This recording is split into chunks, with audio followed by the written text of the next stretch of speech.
The ghost in the painting. I want to share with you one of the most intense experiences I've ever lived through.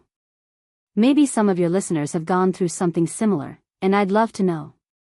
This happened in the house of one of my uncles, a small hacienda in the state of Morelos. I won't say exactly where, because it's well known in that community, and I don't want to cause trouble for my uncle or his family. The owner of the place, my uncle Jorge, always had a very particular taste, so different from the rest of the family.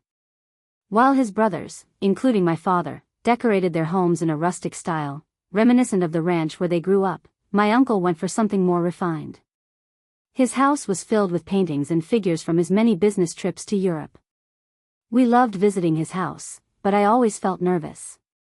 Everything was so fragile and expensive, that with what my parents earned, we'd all have to work for a year just to replace one of his eccentric decorations. It had become an obsession. He spent nearly all his money on it. Once, I was shocked to find 2 medieval knight armor standing right in the entrance hall. Usually, his surprises were amusing. But one day, while walking down the main corridor, I stumbled upon something different.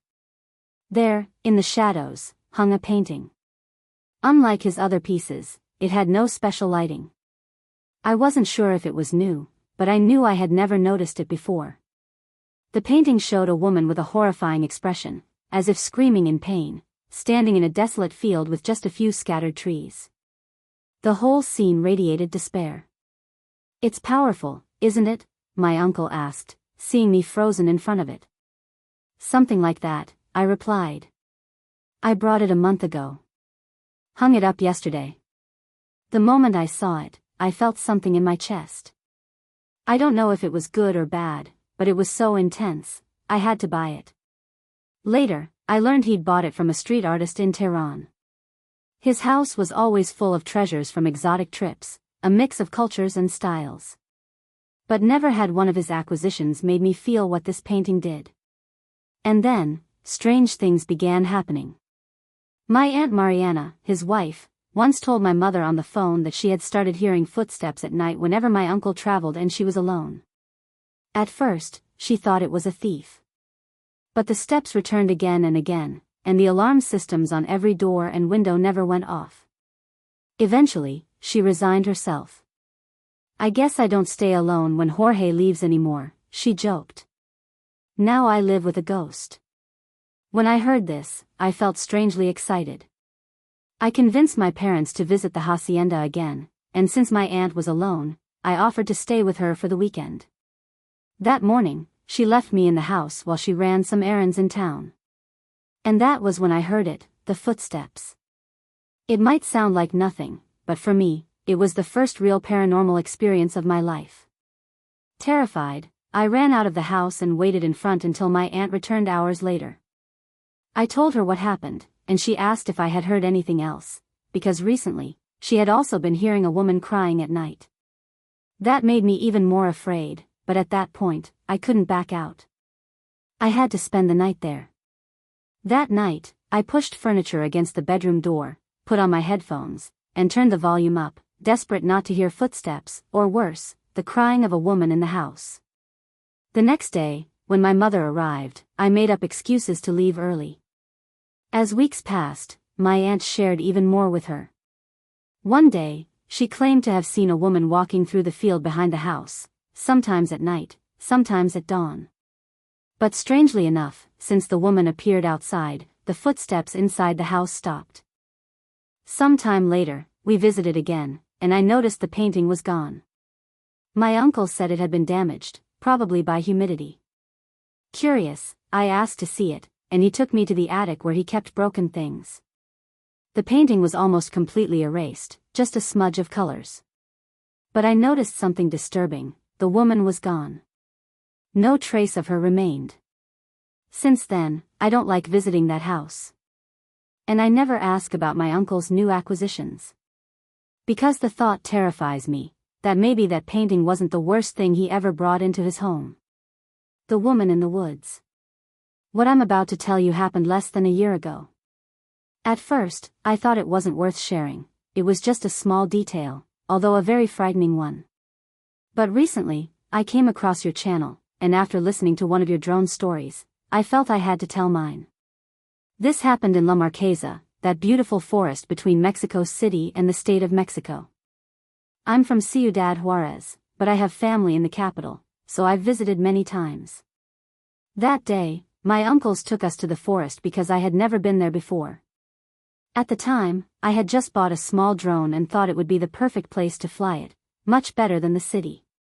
We arrived early, and after a while, I put the drone away to spend time with my family.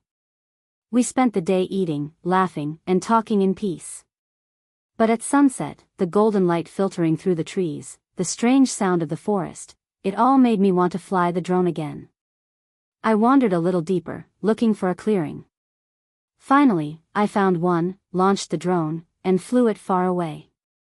I loved seeing the forest from above, even if only through the small screen on my phone.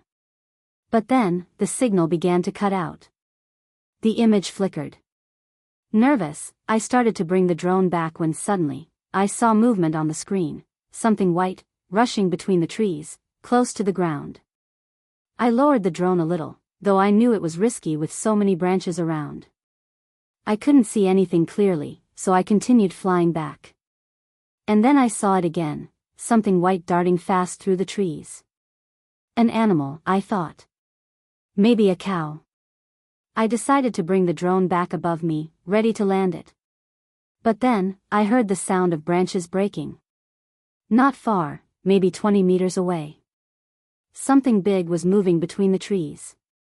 I lifted the drone higher to get a better view. At that moment, I realized how silent the forest had become. I couldn't hear my family anymore. Not my cousins, not anyone. Then, through the drone's camera, I saw it. At first, it looked like a woman. Or maybe a man with long hair, because it seemed tall, strong. But it was staring directly at the drone. Which meant, through my screen, it was staring at me. Then it turned.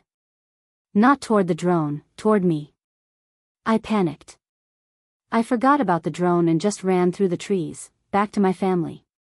They were packing up when they saw me sprinting out of the woods. Breathless, I grabbed my phone to check the drone's feed. But what I saw made my blood run cold. The drone wasn't hovering anymore, it was moving. Fast.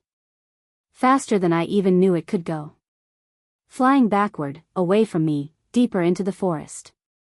I watched the clearing where I had stood get smaller and smaller on the screen. Then the drone entered the trees, the image cut off, and the signal was lost. My family tried to cheer me up about losing the drone, but honestly, I didn't care. I was just relieved to be safe. Maybe it wasn't paranormal. Maybe I just ran into some stranger wandering the forest, and the drone malfunctioned. But then, as we drove away, my uncle glanced at me through the mirror and said something that chilled me to the bone. When I was a kid, they used to tell stories about witches around here. Who knows, maybe that's what you saw. My aunt looked at him, annoyed, and said, "It's not witches that make this place dangerous."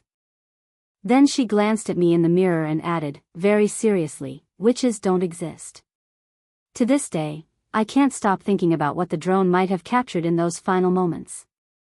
But that memory card, if it's still out there in the forest, only someone else will ever know.